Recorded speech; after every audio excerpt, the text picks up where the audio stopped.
الحمد لله نحمده ونستعينه ونستغفره ونؤمن به ونتوكل عليه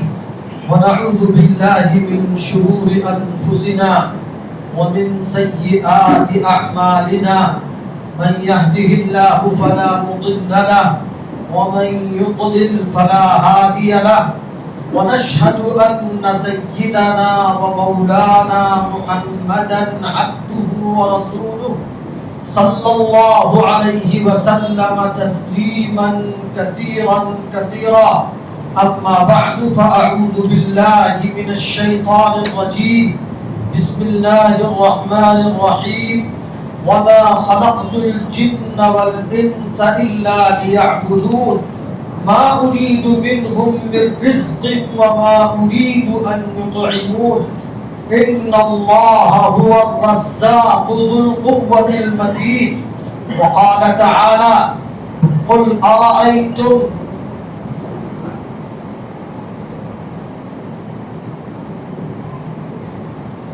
أرأيتم إن وقال تعالى والعاديات ضبحا فالموريات قدحا فالمغيرات صبحا فأثرن به نقعا فوسطن به جمعا إن الإنسان لربه لكنود. محترم بزرگوں اور بھائیوں، قرآن پاک کی ایک آیت اور دوسری صورت جو ہم میں سے عام طور پر لوگوں کو یاد ہوگی، اور ابھی امام صاحب نے قرآن پاک کی جو تراویح کے اندر تلاوت کی جس کی آیت تھی قل ارأيتم ان جعل الله عليكم الليل سرمدا الى يوم القيامة من إله غير الله يأتيكم بضياء افلا تسمعون. اور آگے پھر فرمایا اللہ رب العزت نے قل ارأيتم ان جعل الله عليكم النهار سرمدا الى يوم القيامة من إله غير الله يأتيكم بليل تسكنون فيه افلا تبصرون ومن رحمته جعل لكم الليل والنهار لتسكنوا فيه وَلِتَبْتَغُوا مِنْ فَضْلِهِ لَعَلَّكُمْ تَشْكُرُونَ. محترم بزرگوں اور بھائیوں، اللہ رب العزت نے یہ جو سورج ہے،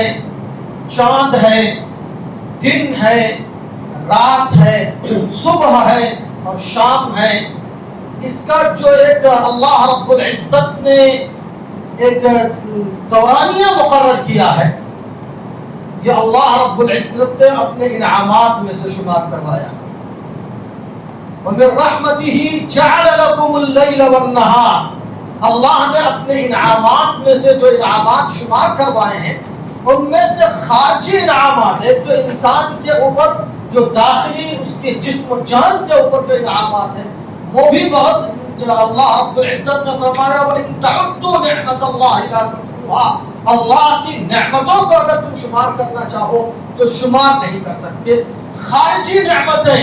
اور داخلی نعمتیں اللہ نے بہت اچھے انداز میں اپنی نعمت کا کہ ہم نے وہ اللہ رب العزت نے فرمایا قل ارأيتم ان جعل الله عليكم النهار سرمدا من إله غير الله يأتيكم بليل تسكنون فيه. آپ بلا بتلاؤ تو آپ کہہ دیجئے، آپ صلی اللہ علیہ وسلم کو مخاطب فرمایا کہ آپ کہہ دیجئے کہ بھلا بتلاؤ تو صحیح کہ اگر اللہ رب العزت تمہارے پر اس دن کو ہمیشہ ہمیش کے لیے جاری کر دے، یعنی یہ جو دن 12 گھنٹے 10 گھنٹے کے بعد بدل کر کے رات میں تبدیل ہو جاتا ہے اور رات آ جاتی ہے، اگر اللہ رب العزت اس کو یوں ہی دوام بخش دے، یعنی دن ہمیشہ ہمیشہ ہمارے اوپر رہ جائے اور اسی طریقے سے رہ جائے قل ارأيتم ان جعل الله عليكم النهار سرمدا الى يوم القيامة من إله غير الله. کون ہے اللہ کے علاوہ؟ اللہ کے علاوہ وہ کون ہے جو تمہارے اوپر وہ رات لے آئے جس رات کے اندر تم لوگ سکون اختیار کریں. اور اسی طریقے سے اللہ رب العزت نے ارشاد فرمایا قل ارأيتم ان جعل الله عليكم الى یوم القیامہ، کہ اگر آپ بتلا دیجئے کہ بھلا بتلاؤ تو صحیح، اگر اللہ رب العزت تمہارے اوپر اس رات کو ہمیشہ ہمیش کے لیے مسلط کر دے اور ہمیشہ ہمیش رات آزاد رہ جائے، کون ہے اللہ کے علاوہ ایک معبود؟ من الہ غیر اللہ، اللہ کے علاوہ کون معبود ہے جو تمہارے پاس یأتیکم بضیاء، تمہارے پاس روشنی لے آئے، دن کے کا اجالا تمہارے اوپر لے آئے؟ اللہ کی رحمت میں سے ہے، اللہ نے فرمایا میں رحمتی، اسی کی رحمت میں سے ہے، جعل لکم اللیل والنہار، تمہارے لیے رات کو بھی بنایا، تمہارے لیے دن کو بھی بنایا، تاکہ تم رات کے اندر سکون اختیار کرو، دن کے اندر اللہ کی روزی اختیار کرو، اور اللہ کی طرف سے جو روزی ہمیں ملتی ہے اس کے لیے محنت کر سکو، کوشش کر سکو۔ یہ اللہ افلا تبصرون، کیا تم لوگ دیکھتے نہیں ہو، کیا تم لوگ سمجھتے نہیں ہو؟ یعنی اللہ رب العزت کے انعامات کو برتتے ہو، دن رات ان کو استعمال کرتے ہو، اور اس کے باوجود بھی اس معبود کی طرف تمہارا ذہن نہیں جاتا کہ اس کا بھی کوئی تقاضا ہے۔ اللہ رب العزت نے قرآن پاک میں یہ آیتیں حفاظ کرام نمازوں کے اندر عام طور پر پڑھاتے ہیں، اور ہم میں سے اکثر کو یاد بھی ہوں گی۔ اللہ نے فرمایا والعادیات ضبحا فالموریات قدحا فالمغیرات صبحا فاثرن به نقعا فوسطن به جمعا۔ بھلا بتلاؤ تو صحیح کہ ایک آدمی ایک گھوڑا پالتا ہے، 2 وقت کی روزی اس کو دیتا ہے، اور اس کے روزی دے کر کے وہ گھوڑا اپنے اس کو دیکھنے، اس کو پیدا نہیں کیا، اس کے ہاتھ اور پیر اس کے اعضاء کو اس نے نہیں بنایا، بس 2 وقت کا کھانا اسے دیتا ہے اور اس کی دیکھ ریکھ کرتا ہے۔ اس کی وجہ سے اللہ اپنے اس مالک کا کتنا فرما بردار ہوتا ہے کہ ایک ایڑ لگاتا ہے تو اس ایڑ کی وجہ سے وہ میدانوں کے اندر جہاں تیروں اور تلواروں کی بوچھار ہو رہی اس کے اوپر تیر اور تلوار پڑ رہے ہو، لیکن وہ اپنے مالک کی حکم پوری نہیں کرتا۔ وہ اگر ایڑ لگاتا ہے تو وہ آگے اپنی جان کو جوخم میں ڈال کر کے آگے بڑھتا ہے۔ لیکن وہ انسان جو صبح و شام اللہ رب العزت کی ہزار نعمتیں جس کو اللہ نے کہا ہے کہ جو اگر تعدوا نعمت اللہ لا تحصوها، اگر اللہ کی نعمتوں کو تم شمار کرنا چاہو کبھی شمار نہیں کر سکتے۔ بے شمار نعمتیں برتنے والا انسان، اپنے اوپر برتنے والا انسان، جب اس کو اپنے مالک کی عبادت کے لیے بلایا جاتا ہے، اس کو اپنے مالک کی فرما برداری اور اطاعت کے لیے بلایا جاتا ہے، اللہ کرتا ہے کہ انسان ربہ لکفور، انسان اپنے پروردگار کا بڑا ناشکرا ہے، دن اور رات خارجی اور داخلی نعمتیں برتتا ہے، استعمال کرتا ہے، اور اس کے باوجود اسی ذات کی نافرمانی کرتا ہے جس کی وجہ سے وہ اپنی دنیا کے اندر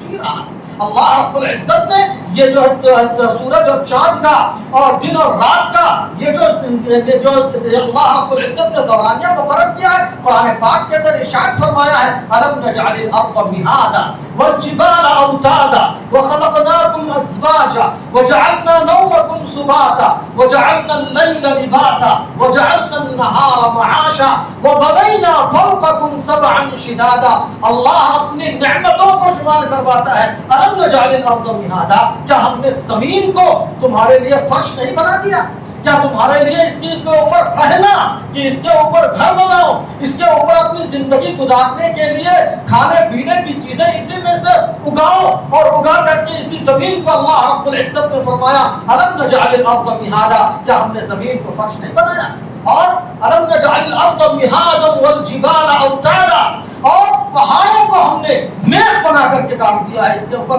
کہ یہ زمین پانی کے اوپر قائم ہے، اس کے اوپر جو زلزلہ رہا کرتا تھا، یہ اتھل پتھر اس کے اوپر ہوا کرتی تھی، انسان کے لیے اس کے اوپر جینا محال تھا، اللہ نے اس کے اوپر پہاڑوں کی میخ گاڑ دی۔ قرآن پاک کے اندر ارشاد فرمایا ہے وَالْجِبَالَ أَوْتَادًا وَخَلَقْنَاكُمْ أَزْوَاجًا، اور اللہ نے تم کو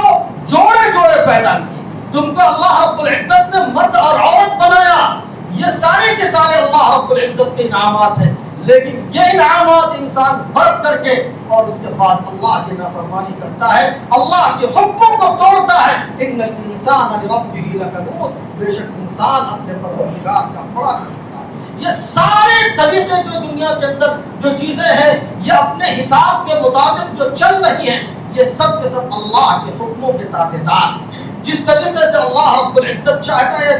سورج کا نکلنا اپنے وقت کے اوپر اور ڈوب جانا، چاند کا نکلنا اپنے وقت کے اوپر اور ڈوب جانا، ستاروں کا چلنا یا نہ چلنا، یہ سارا کا سارا اللہ رب العزت کا ایک نظام ہے کہ اس دھرتی کے اوپر انسان زندگی گزار سکے، سانس لے سکے، انسان زندگی گزار کر کے اور اللہ سے منہ موڑ کر کے زندگی میں گزارے۔ اسی کو شیخ سعدی علیہ الرحمہ نے کہا ہے، ابر و بادو مہ خورشید و فلک درکار تا تو نانے بکفاری و بغفلت نخوری، ہوا از بہر تو سرگرد و فرما بردار،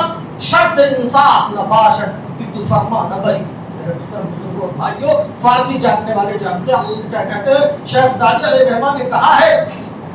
کہ یہ سارے کے سارے بادل ہیں اور زمین ہے، آسمان ہے، فلکیات سارے کے سارے اللہ رب العزت کے حکموں کے مطابق ایک وقت متعین کے اوپر چل رہے ہیں اور اپنے وقت کے اوپر یہ گردش کر رہے ہیں، گھوم رہے ہیں۔ یہ سب کے سب تو تابع اور فرما بردار ہے۔ کیوں تابع اور فرما بردار ہیں؟ ہما اصبح تو، یہ تمام کے تمام، یہ سارے کے سارے تمہارے واسطے تابع فرمان ہے اللہ رب العزت کے، اور ہمیشہ کام میں لگے ہوئے ہیں۔ شرط انصاف نہ باشد کہ تو فرما نہ بدی، جن کے لیے اللہ رب العزت نے یہ سارے طریقے اختیار کرائے ہیں اور ساری کی ساری چیزیں اپنے اپنے وقت کے مطابق چلتی ہے۔ انصاف کی شرط یہ نہیں ہے کہ جب یہ چیزیں جو تمہارے نفع کے لیے قائم کی گئی ہیں اور یہ اپنے وقت کے مطابق چلتی اور پھرتی ہیں جیسا اللہ رب العزت چاہتا ہے، تو انصاف کی شرط یہ نہیں ہے کہ تو اللہ کی اطاعت و فرما برداری نہ کرے۔ اللہ رب العزت نے اس دنیا کے اندر انسان کے پیدا کرنے کا مقصد بتا دیا ہے، وما خلقت الجن والانس الا لیعبدون، کہ ہم نے جناتوں اور انسان کو، ان دو مخلوق کو ہم نے اپنی عبادت کے لیے پیدا کیا ہے۔ یہ دو مخلوق مختص ہیں ان کی اللہ رب العزت کی فرما برداری اور اطاعت کے اندر رہیں۔ اللہ رب العزت نے دنیا کی ساری چیزیں تو انسانوں کے لیے بنائی اور انسانوں کو اور جنات کو اللہ رب العزت نے محض اپنی عبادت کے لیے بنایا۔ عبادت کے بارے میں جب بولا جاتا ہے میرے محترم بزرگوں بھائیوں، ہمارے ذہن و دماغ کے اندر یہ بات آتی ہے کہ اس کا مطلب یہ ہے کہ ہم اپنے ساری چیزوں سے قربان کر کے مسجد کے اندر آ کر کے ڈیرا ڈال لیں اور یہی عبادتوں کے اندر مصروف رہیں۔ یہ نہیں ہے، عبادتیں بہت ساری ہیں۔ عبادتیں ایک ہے بدنی عبادت، ایک ہے جسمانی عبادت جو ہم یہ کر رہے ہیں، اور ایک ہے عبادت اللہ رب العزت کی، اور اسی طریقے سے اسی خدا نے جس نے ہمارے اوپر نماز فرض کیا ہے، جس نے ہمارے اوپر روزے فرض کیے ہیں رمضان کے، جس نے ہمارے اوپر زکات فرض کی ہے، جس نے ہمارے اوپر حج فرض کیا ہے، یہ اسی خدا کی طرف سے ہمارے اوپر دیگر احکامات بھی عائد ہیں کہ ہم اپنے ماں باپ کے ساتھ کیا تعلق اختیار کریں، کس طریقے سے ان کے ساتھ برتاؤ کریں۔ اسی خدا کی طرف سے ہمارے اوپر اپنے پڑوسیوں کے ساتھ کس طریقے سے برتاؤ کرنا ہونا چاہیے، اپنے 24 گھنٹے کی زندگی میں کس طریقے سے ایک دوسرے کے ساتھ اٹھک بیٹھک ہونی چاہیے، کیسے آدمی زندگی گزارے، یہ سارے احکامات ہیں۔ کیسے آدمی ملازمت کرے، کیسے آدمی تجارت کرے، کیسے آدمی اپنے بال بچوں کی پرورش کرے، یہ سب کے سب عبادت کا حصہ ہے۔ اس کے بغیر آدمی کا دنیا کے اندر زندگی نہیں گزار سکتا۔ تو اللہ رب العزت کی عبادت کا محض یہ مطلب نہیں ہے کہ 5 وقت کی نماز آ کر کے آپ مسجد میں پڑھ لیں اور اس کے بعد مسجد کی چہار دیواری سے نکلے تو پھر اپنی زندگی ہے جس طریقے سے چاہیں اس طریقے سے گزاریں۔ ہرگز نہیں ہے۔ آدمی کی 24 گھنٹے کی زندگی اور بالغ ہونے سے لے کر کے وفات تک کی زندگی، یہ اللہ رب العزت کی طرف سے ہمارے اوپر یہ جو وقت دیا گیا ہے، یہ اللہ نے فرمایا ہے وما خلقت الجن والانس الا لیعبدون، کہ ہم نے جناتوں اور انسانوں کو محض اپنی عبادت کے لیے پیدا کیا ہے، محض اپنی فرم اطاعت کے لیے پیدا کیا ہے کہ یہ ہمارے لیے سجدہ ریز ہیں، ہماری باتوں کے سامنے یہ اپنے آپ کو گھٹنے ٹیکے رہے۔ یہ دنیا کے بازار کے اندر ہو تو بازار کے احکامات انہیں معلوم ہو کہ میں کیسے گزارنا چاہیے، یہ اپنے گھر کے اندر ہو تو گھر کے احکامات انہیں معلوم ہونے چاہیے کہ اللہ ہمیں کس طریقے سے گھر کے اندر رکھنا چاہتا ہے، اور مسجد کے اندر ہو تو مسجد کے اندر اللہ رب العزت کس طریقے سے ہمیں چاہتا ہے کہ ہم کیسے گزاریں مسجد کے اندر اوقات۔ یہ ہے اللہ کی عبادت اور یہ ہے اللہ کی فرما برداری۔ تو اللہ نے یہ ساری دنیا کا نظام انسان کے لیے قائم کیا اور خود ہمارے اوپر اللہ رب العزت نے ایسے انعامات کیے ہیں کہ اگر ایک چیز آدمی کی اگر مس ہو جائے اور نس ہو جائے، ختم ہو جائے، میرے محترم بزرگوں اور بھائیوں، قدر و قیمت اس کی معلوم ہوتی ہے۔ ایک آدمی تھا، اس کا ایکسیڈنٹ ہو گیا، تو ایکسیڈنٹ میں اس کے آنکھ کی جو پلک ہے، یہ جو جھپکتی رہتی ہے، وہ پلک جو ہے وہ اس کی کٹ گئی اور سارے اعضاء اس کے درست، لیکن وہ چھوٹا سا عضو وہ جب کٹ گیا تو اس کے بعد وہ جو ہے ہر آدھے گھنٹے کے اوپر اسے پانی لگا کر کے اور کیا نام ہے کپڑے لگا کر کے اسے آنکھ پوچھنے کی ضرورت پیش آتی ہے۔ آپ جانتے ہیں اسی زمین کے اوپر کیسے کیسے ذرات، اگر آپ کہیں تھوڑی سی جگہ آپ چھوڑ دیں، کچھ دیر کے بعد آپ 2 گھنٹے کے بعد 3 گھنٹے کے بعد دیکھیں گے کہ اس کے اوپر بہت دھبا چل گیا۔ کہیں بھی آپ دیکھیں گے کوئی آپ کی دیوار ہو اور کہیں کوئی کتاب ہو یا کوئی چیز رکھ دیں تو آپ 2.5-3 گھنٹے کے بعد دیکھیں گے کہ اس کے اوپر دھول کے ذرات پڑے ہوئے ہیں۔ اسی طریقے سے اسی دنیا کے اندر، اسی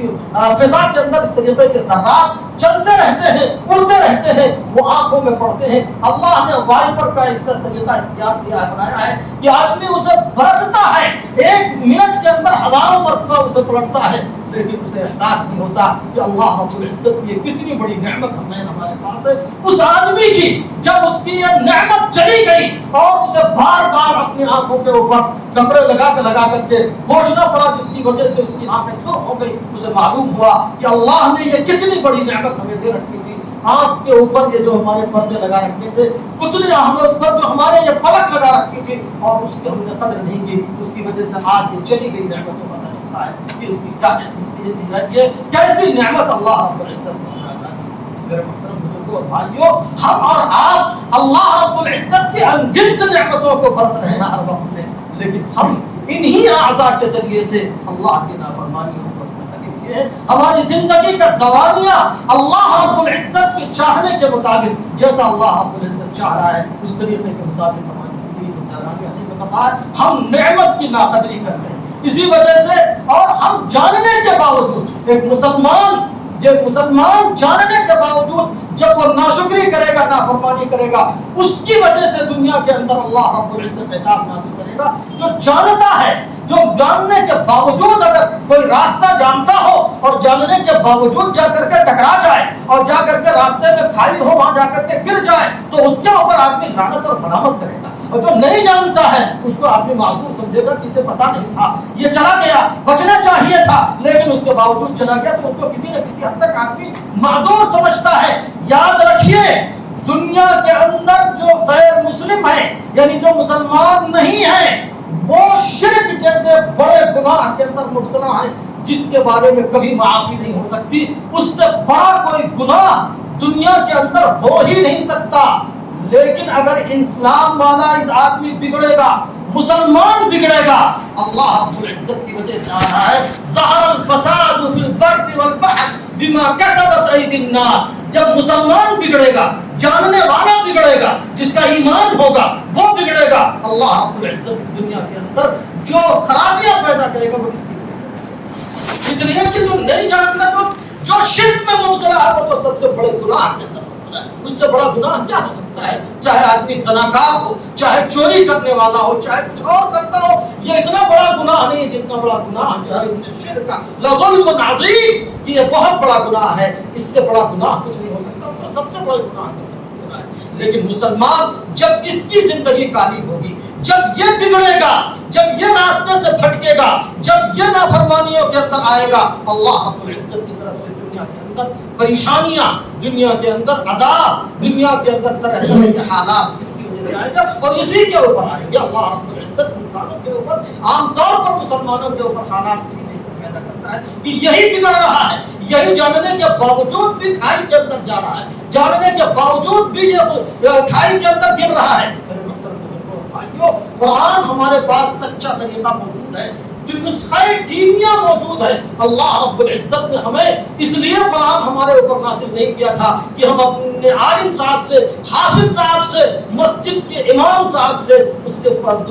دعا لیا کریں، اس سے تعویذ پہن لیا کریں، بلکہ یہ ہمارے لیے نسخہ کیمیا، ہمیں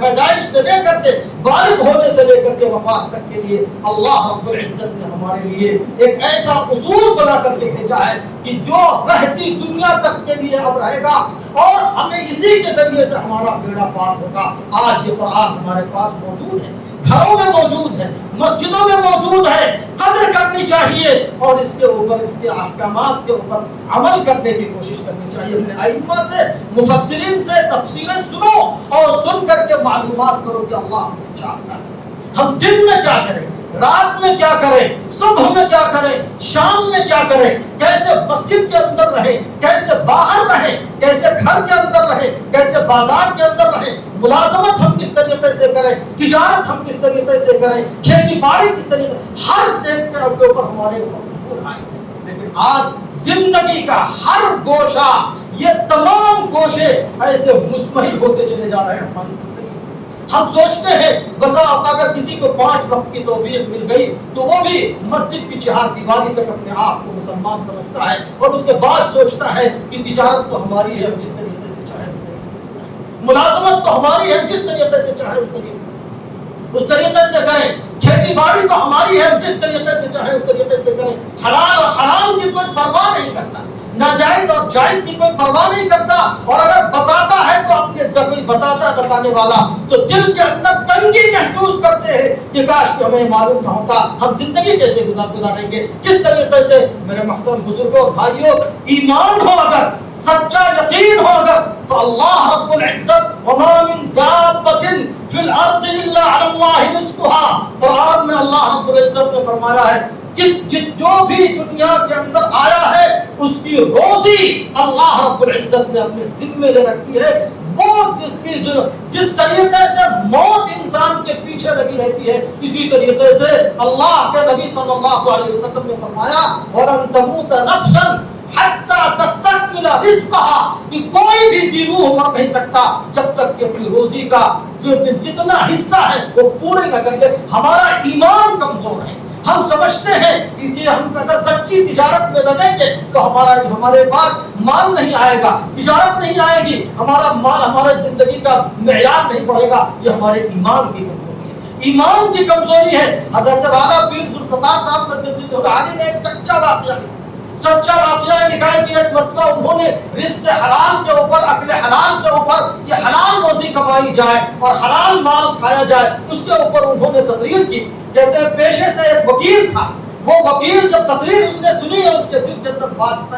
جاگزی ہو گئی تو اس نے آ کر کے ہاتھ میں ہاتھ ملایا اور کہا حضرت اب اس کے بعد میں کبھی حرام روزی استعمال نہیں کروں گا، حرام مال ہمارے پیٹ کے اندر نہیں جائے گا، اور اس نے عہد کیا کہ اب ہم سچا ہی معاملہ کریں گے۔ آپ جانتے ہیں کہ وکیلوں کے ہمارے معاشرے میں وکیل بدنام ہوا کرتا ہے، بدنام ہے، لیکن اس نے عہد کیا کہ اب ہمیں سچی روزی ہی کھانی ہے، ہمیں حلال روزی ہی کھانی ہے، اور اس کے علاوہ حرام روزی اللہ رب العزت دنیا کے اندر آزماتا ہے، حالات انسان کے اوپر لاتا ہے۔ افحسبتم ان تترکوا ان تقولوا آمنا وانتم لا تفتنون، کیا تم یہ خیال کرتے ہو کہ تم اپنے آپ کو کہہ دو کہ ہم تو اللہ پر ایمان لے آئے، ہم اللہ پر یقین رکھتے ہیں، اور تمہیں آزمایا نہیں جائے گا، تمہیں آزمائش کی بھٹی میں ڈالا نہیں جائے گا، وانتم لا تفتنون، تمہیں آزمایا نہیں جائے گا، کھرا کھوٹا آزمایا نہیں جائے گا۔ جب سونے کے کھرا کھوٹے کو آزماتا ہے آدمی، جب کہتے ہیں سونار کھرا کھوٹے کا آزماتا ہے تو کیا کرتا ہے، اس کو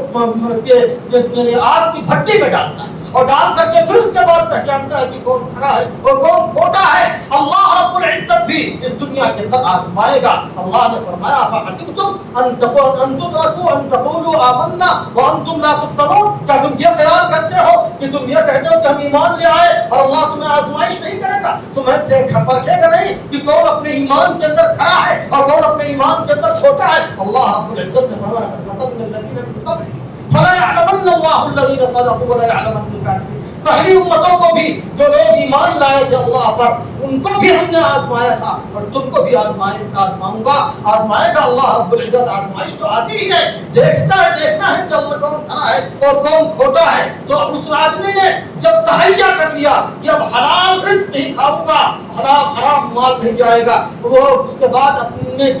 گیا وکالت کے پیشے کے لیے گیا، اور جو بھی موکل آتا اس سے یہ کہہ دیتا کہ اگر ہمیں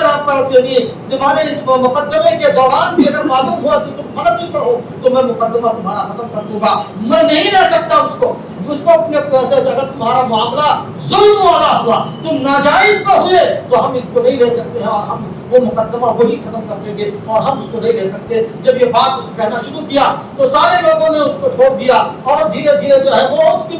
اس کی وکالت بند ہونے لگی. لوگوں نے تانا دینا شروع کر دیا, کہاں اتنی بہترین جو ہے وہ تمہاری وکالت چمکی ہوئی تھی, آج تم کسی مولوی کے چکر میں پھنس کر کے بیٹھے ہوئے ہو, کوئی تمہارے پاس آنے والا نہیں ہے. لیکن آپ جانتے ہیں کہ جو مقدمات چل رہے ہوتے ہیں اس میں طے ہے کہ ایک سچا ہوتا ہے, ایک جھوٹا ہوتا ہے, ایک ظالم ہوتا ہے, ایک مظلوم ہوتا ہے. لیکن آدمی کو یہ بھی, مقدمہ لڑنے والے کو یہ بھی ایک اندر سے یہ بات ہوتی ہے, دل کے اندر یہ خوف ہوتا ہے کہ کہیں جس کو ہم نے وکیل بنایا ہے دوسری مخالف پارٹی اس کو بھی نہ خرید لے, اس کو بھی نہ خرید لے اور اس کی وجہ سے ہمارا مقدمہ ہار جائے. وہ اس وجہ سے آدمی ہمیشہ گویا کہ خوف میں مبتلا رہتا ہے. لیکن جب اس آدمی کے بارے میں پتا چل گیا کہ ایسا کھڑا آدمی ہے کہ یہ بکنے والا نہیں, یہ حلال روزی کمانے والا ہے, میرے محترم بزرگوں بھائیوں, دھیرے دھیرے سچے مقدمات والوں نے, جو مظلوم تھے ان مظلوموں نے سوچا کہ یہ آدمی ایسا کھڑا ہے, جب اس کو آزمائش ہو چکی کہ اس کے بعد یہ کبھی ہار نہیں سکتا, یہ کبھی فریق مخالف سے معاملہ نہیں کر سکتا, یہ کبھی جان بوجھ کر کے ہمارے معاملے کو خراب نہیں کر سکتا. تو سارے کے سارے لوگوں نے دھیرے دھیرے لائن لگا لی اور اس کی ملازمت پہلے سے زیادہ وکالت چلنے لگی. معلوم یہ ہوا کہ اللہ رب العزت کی طرف سے آزمائش آتی ہے, لیکن جب آدمی تحیہ تو کرے, وما من دابۃ فی الارض الا علی اللہ رزقها, اللہ کے ذمہ روزی ہے. آپ دیکھتے ہیں کہ ایک آدمی, ایک بچہ ایسا ہوتا ہے کہ جو آنکھوں سے اندھا ہے, زبان سے گونگا ہے اور دماغ سے معروف ہے, لیکن ایک بہترین گھرانے, مالدار گھرانے کے اندر پیدا ہو گیا, کاروباروں کے اندر چل رہا ہوتا ہے. ہم نے حدیث پاک میں ایتھوپیا کی راجدھانی کے اس کے ایئرپورٹ پر دیکھا کہ ایک لڑکی بہت زور زور سے چیختی تھی اور ویل چیئر پر اس کے ماں باپ لیے چل رہے ہوتے تھے. اس طریقے سے چیختی تھی کہ پورے لوگ ڈر جاتے تھے. اس کے وہ بیماری تھی لیکن اس کے والدین مالدار تھے, اس گھرانے کے اندر پیدا ہوئی. اللہ رب العزت کی ہوائی جہازوں پر پھیلا رہا ہے. تو یہ معلوم ہوا کہ روزی جو آدمی ہے وہ اللہ کی طرف, اللہ کی طرف سے یہ مقصود, رزق مقصود, یہ تقسیم شدہ ہے. یہ ہمارے ایمان کی کمی ہے کہ ہم سوچتے ہیں کہ اگر ہم نے حلال طریقہ اختیار کیا تو ہمیں روزی کم ملے گی, اور اگر کہتے ہیں حرام طریقے کو اختیار کیا یا جائز ناجائز کی پرواہ کے بغیر کمائی کی تو ہمیں یہ زیادہ روزی مل جائے گی. ہماری خام خیالی ہے. روزی انسان کو اسی طریقے سے پیچھا کرتی ہے جیسے موت پیچھا کرتی ہے. اس وجہ سے ہمیں ایمان پیدا کرنا چاہیے اپنے اندر. ایمان ہمارا, ہم مسلمانوں کا اس وقت کمزور ہو چکا ہے. ہم تو رسمی مسلمان ہیں, ہمارے آبا و اجداد تو مسلمان تھے, اس وجہ سے ہم اپنے آپ کو عبداللہ عبد الرحمان کہتے ہیں. ایمان کا مزہ ہم نے کہاں چکھا؟ ایمان کا مزہ تو انہوں نے چکھا تھا جنہوں نے کلمہ لا الہ الا اللہ پڑھا تو ان کے اوپر پتھروں کی چکی رکھ رکھ کر کے ان کو آزمایا گیا. ایمان کا مزہ انہوں نے چکھا تھا, ایمان کا مزہ ہم نے کہاں چکھا؟ ہم تو رسمی مسلمان تھے, اس وجہ سے ہمیں اس کے ایمان اور اسلام مل گیا اور ہم مسلمان بن گئے. میرے محترم ایمان ایسی دولت ہے, ایسی دولت ہے کہ اس سے بڑی کوئی دولت نہیں ہے. اسی وجہ سے آپ صلی اللہ علیہ وسلم نے ایک دعا ارشاد فرمائی تھی کہ اے اللہ ہمیں ایمان میں سے اتنا حصہ عطا فرما دے جو ہمیں آپ کی جنت تک پہنچا دے. ایمان کا اتنا حصہ عطا فرما دے, وہ حصہ آج ہمارے دلوں سے نکلتا جا رہا ہے. میرے محترم ایمان اور یقین ہمارا کمزور ہوتا چلا جا رہا ہے. ایمان سے نہیں کہتے, ایمان اس طریقے کی بات ہے. ایمان کے بارے میں آپ حضرت ابوبکر صدیق رضی اللہ تعالی عنہ, یہ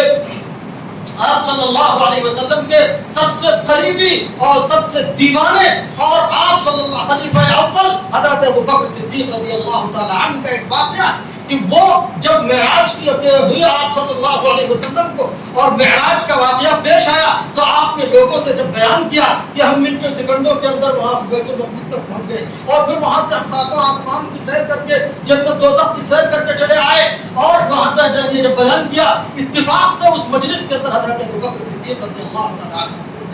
ایمان بتلاؤ جب وہ موجود نہیں تھے تو ایک آدمی ان کے اس مجلس میں سے جو موجود تھا اس نے سوچا کہ آج یہ حضرت ابوبکر صدیق رضی اللہ تعالیٰ عنہ کے ایمان کے اندر تسلسل پیدا کرنے کا, ان کے اندر کھوٹ پیدا کرنے کا بڑا اچھا طریقہ ہے. اور اس نے جا کر کے کہا کہ اگر کوئی شخص آپ صلی اللہ علیہ وسلم کی طرف نسبت نہیں کی, اگر کوئی شخص ایسا کہے کہ ایسا ہو گیا اور ایسا ہو گیا تو کیا ایسا ہو سکتا ہے؟ ظاہر ہے جس ماحول کے پلے بڑھے تھے وہ لوگ، جس زمانے کے اندر وہ لوگ تھے، وہاں تو نہ گاڑیاں تھیں، نہ کوئی اس طریقے کی چیزیں تھیں، تیز رفتار چیزیں تھیں، وہ کیسے تصور کر سکتے تھے جو اس ماحول کے اندر پلا بڑھا ہو؟ آپ جانتے ہیں، علماء جانتے ہیں کہ ایک یعنی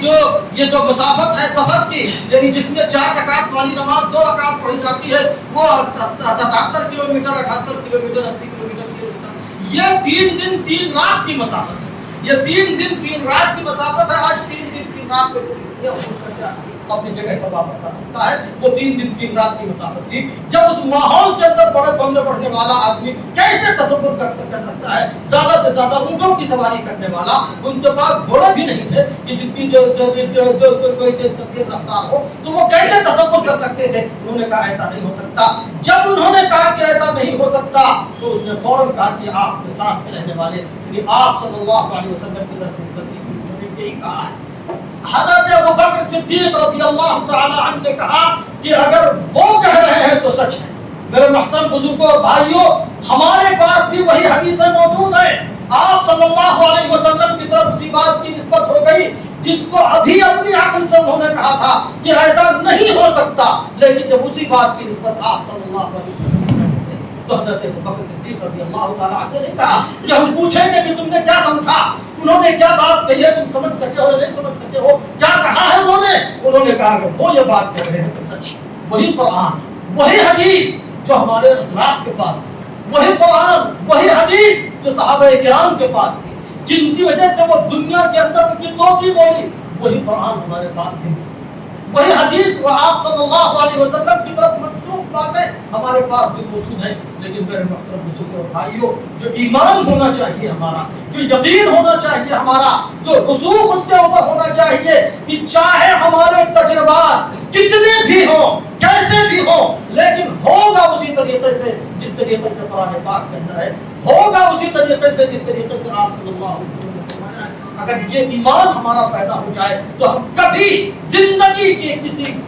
وقت کے اندر کسی وقت بھی ہم کبھی اللہ کی نافرمانی نہیں کر سکتے، آپ صلی اللہ علیہ وسلم کے طریقے کے خلاف نہیں کر سکتے۔ لیکن ہمارا ایمان، ہمارا یقین اپنی ملازمت کے سلسلے میں غیروں کی طرف دیکھتا ہے، اپنی تجارت کے سلسلے میں غیروں کی طرف دیکھتے ہیں، اپنی کھیتی باڑی کے یعنی معاملات کے سلسلے میں ہم غیروں کی طرف دیکھتے ہیں۔ جب ہم غیروں کی طرف دیکھیں گے تو ہم تھک کے کھائیں گے اور نہیں کھائیں گے، ہمیں دنیا کے اندر ہمارے اوپر تھپیڑے آئیں گے یا نہیں آئیں گے؟ یقیناً آئیں گے جب سچی ستھری بات، صاف ستھری بات ہمارے پاس ہے اور ہم اس کو چھوڑ کر کے کسی اور طرف جائیں گے تو ہم سے بڑا نقصان اٹھانے والا کون ہوگا؟ اس وجہ سے میرے محترم بزرگوں اور بھائیوں، اللہ رب العزت نے جب تک یہ جسم اور جان ہمارا باقی رکھا، جب تک یہ وقت نہیں آ رہا کہ ہم کو لوگ اپنے کاندھوں پر اٹھا کر کے قبرستان کے اندر ڈال کر کے آ جائیں، اس سے پہلے اللہ کی طرف سے جو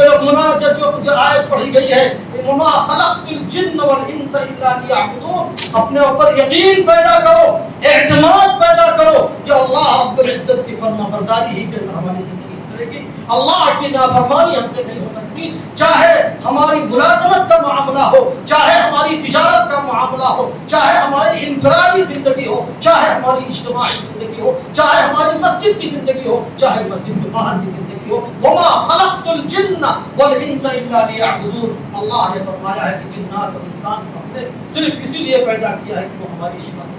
ہماری بات مانیں، ہمارا بول بولیں، ہماری بات مان کر کے دنیا کے اندر زندگی گزاریں۔ آج ہم مسلمانوں کی زندگیوں سے یہ باتیں نکلتی چلی جا رہی ہیں، یہ چیزیں نکلتی چلی جا رہی ہیں۔ ہم سنتے تو ہیں لیکن ماننے کے لیے تیار نہیں ہوتے، جانتے تو ہیں لیکن عمل کرنے کے لیے تیار نہیں ہوتے۔ میرے محترم بزرگوں اور بھائیوں، ایمان کا تقاضا ہمارے یہ ہے، رسول اللہ صلی اللہ علیہ وسلم پر ایمان کا تقاضا یہ ہے، آپ قرآن پاک پر ایمان کا تقاضا یہ ہے کہ ہم اپنی اس بات کے اوپر عمل کر کے اور دنیا اور آخرت کے اندر کامیابی اور کامیابی حاصل کریں۔ ایک واقعہ بیان کر کے میں اپنی بات کو ختم کروں گا۔ حضرت معاویہ رضی اللہ تعالی عنہ، ملک شام ان کا پائے تخت تھا، رومیوں سے ان کی آویزش رہا کرتی تھی۔ ایک مرتبہ ان سے مصالحت ہو گئی اور مصالحت کی وجہ سے حضرت معاویہ رضی اللہ تعالی عنہ نے یہ سوچا کہ جب تک یہ صلح کا زمانہ ہے اس وقت تک ہم اپنی فوج کو سرحد کے اوپر پہنچا دیں۔ دھوکہ دینے کا مقصد نہیں تھا، بلکہ مقصد یہ تھا کہ جیسے ہی صلح کا زمانہ ختم ہوگا اس کے بعد ہم ان کے اوپر حملہ آور ہو جائیں گے، اور ان کے صلح کا زمانہ ختم ہونے کے بعد، صلح سے پہلے نہیں، اور انہوں نے فوج کو حرکت دے دی، اور حرکت دینے کے بعد جب صلح کے وقت ختم ہوئی، موقع ختم ہوا، آگے بڑھ گئی فوج، بہت دور تک فیصلہ کن جنگ ہوتے ہوتے وہ فتح بھی کر چکے، رومیوں سے آمیزش تھی، فتح بھی کر چکے، پیچھے سے حضرت عنبسہ صحابی ہیں، وہ آ کر کے اعلان کرتے ہیں وفاء لا غدرا، کہ دیکھو وفاداری کرو، عہد کی پاسداری کرو، دھوکہ مت دینا۔ آپ صلی اللہ علیہ وسلم کی طرف سے نسبت کی کہ آپ صلی اللہ علیہ وسلم نے فرمایا ہے کہ پہلے الٹیمیٹم دو اور کہو کہ ہمارا تمہارا معاملہ ختم ہو چکا ہے، اس وجہ سے اب ہم تمہارے اوپر حملہ آور ہوں گے۔ اور یہ وہ نہیں تھا، حضرت معاویہ رضی اللہ تعالیٰ عنہ نے نہیں کہا کہ میں تم سے بڑا صحابی، میں تم سے زیادہ آپ صلی اللہ علیہ وسلم کے پاس رہنے والا ہوں۔ ایک ادنا صحابی نے آپ صلی اللہ علیہ وسلم کی طرف نسبت کر دی، اپنی فوج کو واپس بلایا، اور وہ سمجھ گئے کہ یہ جیت بھی ہمارے لیے ہار ہے اگر آپ صلی اللہ علیہ وسلم کا حکم ٹوٹا۔ آج ہماری زندگیوں کے اندر آپ صلی اللہ علیہ وسلم کے احکامات کتنے، انہوں نے سوچ لیا کہ یہ جیتنا نہیں ہے، کوئی تعبیر نہیں کی، ادنا آدمی اعلان کرتا ہے وفاء لا غدرا۔ آپ جانتے ہیں کہ ایک فوج جب حرکت کرتی ہے تو کتنے اس کے اوپر صرفہ آتا ہے اور کتنا اس کے اوپر کتنی لاگت آتی ہے، اور اس کے باوجود انہوں نے واپس سرحد کے اوپر بلایا، اور وہ سمجھ گئے کہ آپ صلی اللہ علیہ وسلم کا حکم توڑ کر کے اگر یہ آگے بڑھ گئے تو اس کا مطلب یہ ہے کہ یہ کامیابی نہیں، نقصان ہے۔ آج ہم سوچتے ہیں کہ ملازمت ہماری ہے، تجارت ہماری ہے، کھیتی باڑی ہماری ہے، جس طریقے سے چاہے اس طریقے سے ہم زندگی گزاریں۔ میرے محترم بزرگوں بھائیوں، اپنے علماء سے، اپنے ائمہ سے مربوط رہو، زندگی کے 24 گھنٹے کے اندر اللہ کی طرف سے جو احکامات ہمارے اوپر ہیں پورے اعتماد کے ساتھ، یقین کے ساتھ اس کے اوپر عمل کرو۔ اللہ رب العزت دنیا کے اندر بھی کامیابی عطا کرے گا، اور آخرت تو ہمارا مقدر نہیں ہے اگر ہم نے اللہ کی فرمانبرداری کی۔ اس وجہ سے اگر ہم اور آپ ناجائز کما کر کے مالدار بھی ہو گئے ہوں، ناجائز کر کے اگر ہم نے اپنی زندگی کا معیار اونچا کر دیا ہو، یاد رکھو یہ ہمارا، جس طریقے سے ابھی ہم نے واقعہ سنایا کہ انہوں نے یہ سوچا کہ یہ ہار ہے، جیت نہیں ہے، حالانکہ فوج آگے بڑھ چکی ہے، بہت میدان بہت حد تک سب کر چکے ہیں، لیکن اس کے باوجود واپس آئے۔ اس وجہ سے ہمیں اپنے اندر ایمان پیدا کرنا چاہیے، یقین پیدا کرنا چاہیے، اور اللہ کی عبادت والی زندگی، اطاعت والی زندگی، فرما برداری والی زندگی گزارنی چاہیے۔ اللہ رب العزت ہمیں کہنے سننے سے زیادہ عمل کرنے کی توفیق نصیب فرمائے۔ وآخر دعوانا